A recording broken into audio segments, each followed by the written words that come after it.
Një akt uron censure e cilëson kryedemokrati Sali Berisha vendimin e qeverisë Rama për të mbyllur TikTok në Shqipëri. Në bashkëbisedim me ndjekësit e tij në rrjetet sociale, ai e barazon me mbylljen e zërit të Amerikës përgjatë diktaturës. Ne protestojmë për të kundër censurës, mbasi kurrë një kryeministër nuk ka të drejtë të privojë qytetarët e vet nga një mjet komunikimi.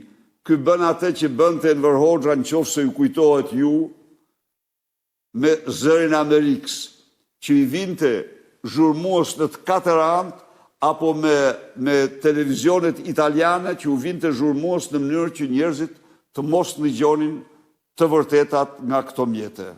Duke kërkuar votat e të rinjve në zgjedhjet e 11 majit, Berisha premtoi një sër ndryshimesh në mbështetje të studentëve. Do përgjysmohen tarifat. Bursa e tyre do të jetë 200 euro. Do hiqet mesatarja.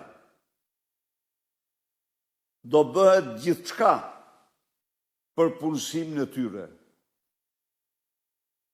Për Shqipërinë është jetike që studentët shqiptarë, të rinjt shqiptarë, ëndrrën e tyre ta ndërtojnë në Shqipëri.